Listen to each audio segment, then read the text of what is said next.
नमस्कार, news India में आपका स्वागत है और मैं हूं आपके साथ अर्पिता। खबरों से पहले नजर डालते हैं इस वक्त की बड़ी खबर पर, और इस वक्त की बड़ी खबर है जालोर से। जिला अस्पताल में आदर्श आचार संहिता की खुलेआम उड़ रही है धज्जियां। लोगों को योजना से प्रभावित करने के लगे हुए हैं होर्डिंग्स। जिला अस्पताल के पीओमओ में नहीं दे रहा ध्यान। इस वक्त की बड़ी खबर जालोर से, जहां जिला अस्पताल में आदर्श आचार संहिता की खुलेआम धज्जियां उड़ती दिखाई दे रही है। लोगों को योजना से प्रभावित करने के होर्डिंग्स लगे दिखाई दे रहे हैं। जिला अस्पताल ध्यान नहीं दे पा रहा है। जिला अस्पताल में आदर्श आचार संहिता की खुलेआम धज्जियां उड़ती दिखाई दे रही है। इस वक्त की बड़ी खबर जालोर से।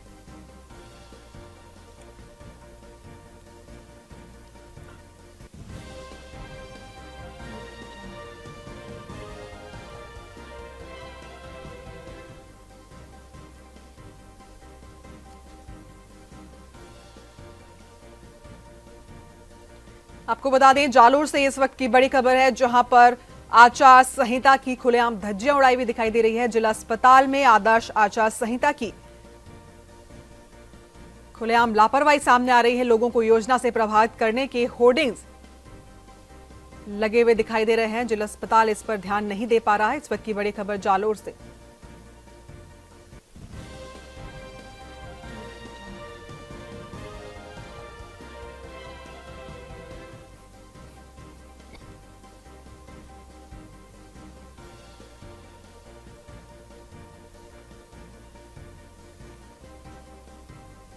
आपको बता दें, जालोर से इस वक्त की बड़ी खबर, जहां जिला अस्पताल में आदर्श आचार संहिता लगने के बावजूद धड़ल्ले से लापरवाही सामने दिखाई दे रही है। होर्डिंग्स हटाए नहीं गए हैं। खुलेआम धज्जियां उड़ती दिखाई दे रही है।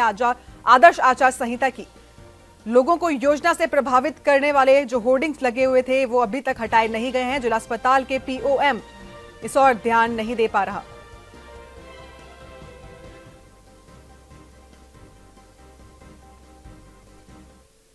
चुनावी तैयारी में जुटी कांग्रेस की स्क्रीनिंग कमेटी की ओर से एक आयोजित की गई है बैठक, जिसमें बैठक में कहा गया है कि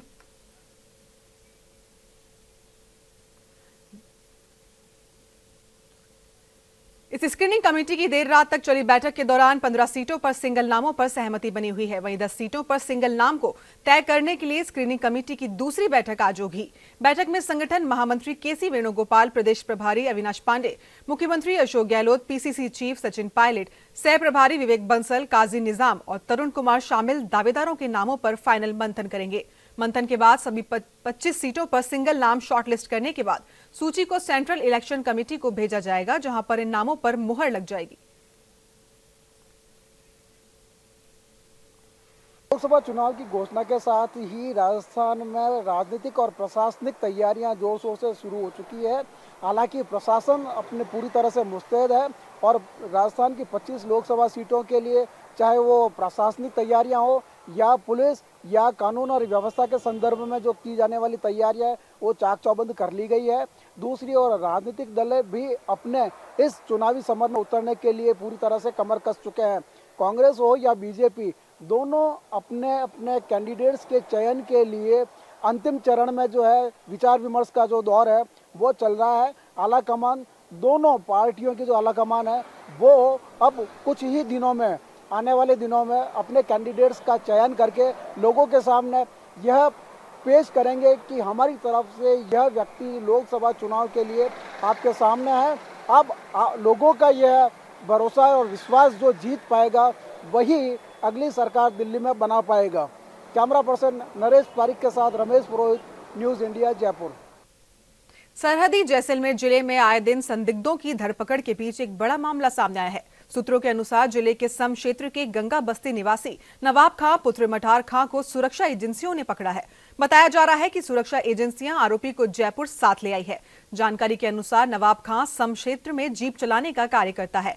उस पर जासूसी करने का संदेह है और कई महीनों से उस पर सुरक्षा एजेंसियों की निगरानी भी थी। जानकारी यह भी सामने आई है कि जयपुर से आई टीम ने उसे फिल्मी अंदाज में दबोचा है। वे जीप सफारी के ग्राहक बनकर आए, घूमने के बाद अपना मोबाइल सम में ही छोड़कर चले गए।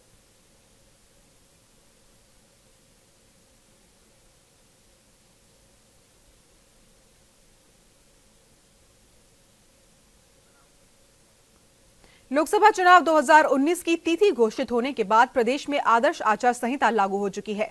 देश भर में लोकसभा चुनाव कुल 7 चरणों में संपन्न होंगे। लोकसभा चुनाव को लेकर राजस्थान मुख्य निर्वाचन अधिकारी आनंद कुमार ने प्रेस वार्ता कर राज्य में आदर्श आचार संहिता की घोषणा की है। वहीं आनंद कुमार ने बताया कि राजस्थान में लोकसभा चुनाव 2 चरणों में संपन्न होंगे, जो चौथे और 5वें चरण में संपन्न होंगे। चौथे चरण में राजस्थान की 13 लोकसभा सीटों और 5वें चरण में राजस्थान की 12 लोकसभा सीटों पर मतदान होगा।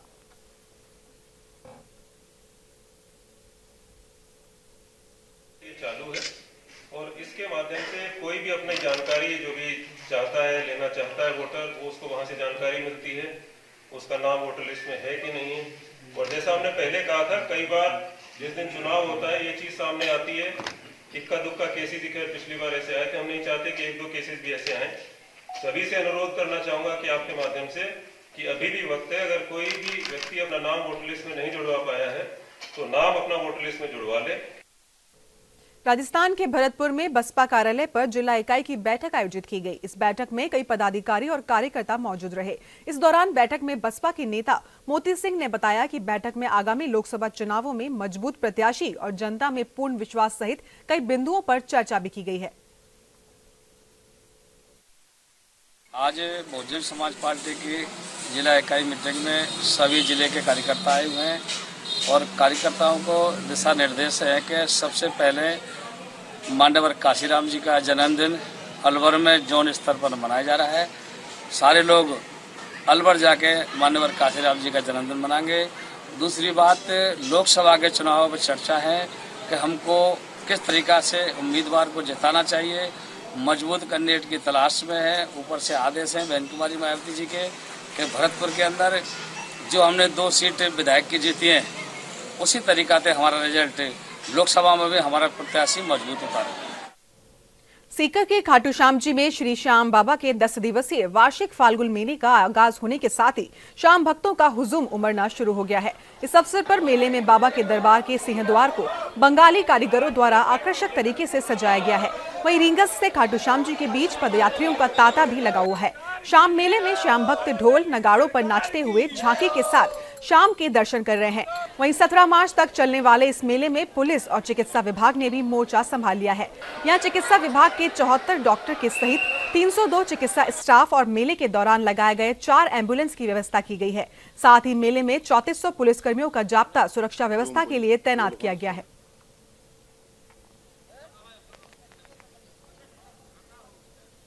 मेले में 2 तरह की व्यवस्थाएं की गई हैं। दिनांक 9 से लेकर के 12/3 तक एक प्रथम चरण रखा गया और 13/3 से लेकर के और 18/3 तक द्वितीय चरण रखा गया है।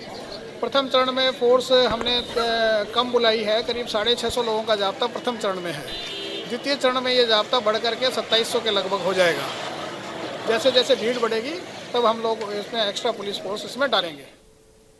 राजस्थान के भरतपुर के कामा में ट्रक ने 2 बाइक सवार सगे भाइयों को कुचल दिया, जिससे बाइक सवार दोनों बाइकों की गंभीर रूप से घायल हो गए हैं। वहीं ट्रक चालक ट्रक छोड़कर फरार हो गया। हादसा कामा अनाज मंडी के पास का है, जहां सूचना के बाद मौके पर पहुंची पुलिस ने घायलों को अस्पताल में भर्ती कराया, जहां उनका इलाज चल रहा है। फिलहाल पुलिस ट्रक चालक की तलाश में है।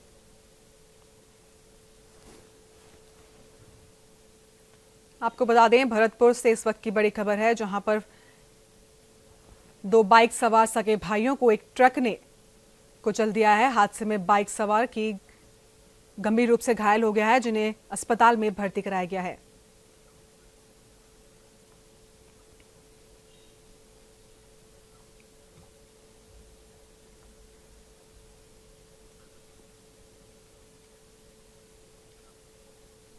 अपने ही साथियों द्वारा अपने एक साथी की हत्या करने का एक सनसनीखेज मामला सामने आया है। पर घटना मंडावा थाने के क्षेत्र गांव वाहिदापुरा की है। घटना शनिवार देर रात की बताई जा रही है। पुलिस से मिली जानकारी के अनुसार वाहिदपुरपुरा के निवासी विक्रम पूनिया उर्फ नानड़ नामक युवक की पीट कर हत्या करने का एक मामला मृतक के पिता राजेंद्र ने मंडावा थाने में दर्ज किया है। एसएचओ रिया चौधरी ने प्रेस वार्ता कर जानकारी देते हुए बताया कि उक्त घटना को अंकित दुलड़ उर्फ मोनू सुनील खीचर ने अपने साथी विक्रम को मोनू के घर रात्रि में बुलाकर इस घटना को अंजाम दिया है। परिजनों और पुलिस थाना प्रभारी के अनुसार मृतक और उसके साथियों ने पहले जमकर शराब पी, फिर घटना को अंजाम दिया। शराब के नशे में धुत युवक साथियों ने मोनू के घर में ऊपर बने कमरे में बड़ी दरिंदगी के साथ मौत के घाट उतार दिया है। वहीं हत्या के इस प्रकरण को लेकर अनुसंधान अभी भी जारी है और मामले की जांच मंडावा एसएचओ रिया चौधरी कर रही है। एफएसएल टीम ने भी इस घटनास्थल का जायजा लिया है। 1 बजे के आसपास हमें जरिए टेलीफोन सूचना मिली कि ग्राम वाइदपुरा में अंकित उर्फ मोनू और सुनील किसी एक व्यक्ति को मार रहे हैं। इस पर मैं एसएचओ रिया चौधरी मैं जावता के थाना से रवाना होकर ग्राम वाइदपुरा पहुंची। ग्राम वाइदपुरा पहुंचने के बाद अंकित उर्फ मोनू के घर पहुंचे, जहां उसके घर के ऊपर बने हुए कमरे में देखा तो वहां एक लड़का जो एकदम नग्न अवस्था में और लहू लुहान अवस्था में पड़ा था, जिसको जाब्ते की मदद से उठाकर उसको बीड़ी के अस्पताल भर्ती करवाया।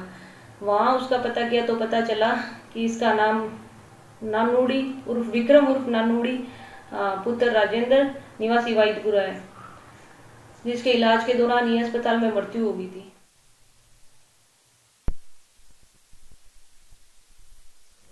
रावतभाटा में पुंज लोड के लेबर ऑफिसर अनुराग श्रीवास्तव का तानाशाही रवैया देखने को मिला है। पुंज लोड कंपनी और प्लांट की इकाई 7-8 आरएपी अणुशक्ति में 40 कर्मचारियों को गलत तरीके से कंपनी से निकाल दिया गया और उनके साथ लेबर अधिकारी ने गाली गलौज कर गेट पास छीन लिया। इस संबंध में श्रमिकों ने मिलकर लेबर ऑफिसर अनुराग श्रीवास्तव के खिलाफ रावतभाटा थानाधिकारी और अतिरिक्त पुलिस अधीक्षक रावतभाटा के नाम शिकायत दर्ज कर मामला दर्ज करने को कहा है, पर ना तो पुलिस ने एफआईआर दर्ज की है और ना ही उनकी कोई सुनवाई हुई है। साथ ही आरएपीपी मैनेजमेंट भी आंखों पर पट्टियां बांधे बैठा है। अब ऐसे में श्रमिक बेरोजगारी की मार झेलते हुए इधर उधर भटक रहे हैं। समस्या है कि मेरा 6 महीने का वेतन रुका है और दे नहीं रहा है।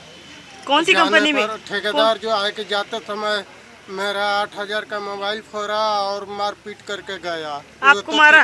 हाँ, तीसरा हवा। क्या नाम है उसका ठेकेदार का? दूसरा ठेकेदार था तो वही छोड़ाया। वैसे मैं निर्माण श्रमिक यूनियन CITU का अध्यक्ष हूँ, कुंदन सिंह। मैडम समस्याएं तो क्या है कि यहाँ जो 7-8 में जो कंपनी कार्यरत है एक पुंज लोड करके, वो इतनी भ्रष्टाचारी कंपनी है जिसकी कोई हद नहीं है। आज 40 आदमियों को उन्होंने जिस तरीके से निकाला है एक पेमेंट मांगने के ऊपर, और ये अनुराग श्रीवास्तव यहाँ का जो लेबर अफसर है, जिसके बोलने के लेवल जो लैंग्वेज है लेबर से कि एक पेमेंट मांगने में वो कहता है, ये मतलब गलत तरीके से वो इस्तेमाल करता है मजदूरों से एक पेमेंट मांगने को। तो एक ऐसी कंपनी को, जिसके बावजूद हमने यहाँ सारे प्रशासन को बताया कि ये कंपनी इतनी भ्रष्टाचारी है, इसका जो लेबर अफसर वो इतना भ्रष्टाचार है, यहाँ मजदूर किस तरीके से परेशान हो रहा है।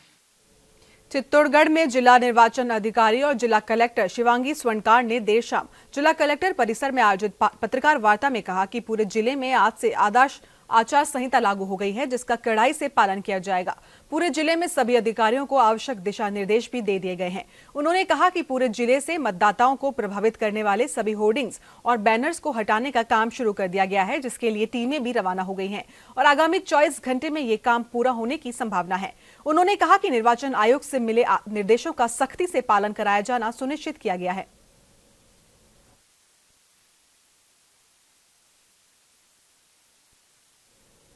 बारां के शाहबाद आदिवासी बाहुल्य क्षेत्र में स्थित मां नगरकुट मंदिर परिसर में टीएसपी की बैठक हुई है, जिसकी अध्यक्षता में दिनेश बंसल ने की है और इस दौरान मीटिंग में टीएसपी को लेकर आगे की रूपरेखा बनाई गई, जिसमें 18 मार्च को लोकसभा चुनाव बहिष्कार को लेकर सहमति भी बनाई गई है। इसमें चुनाव आयोग के नाम का ज्ञापन शाहबाद उपखंड अधिकारी को ज्ञापन सौंपा गया, जिसमें क्षेत्र के सैकड़ों लोग शामिल होंगे।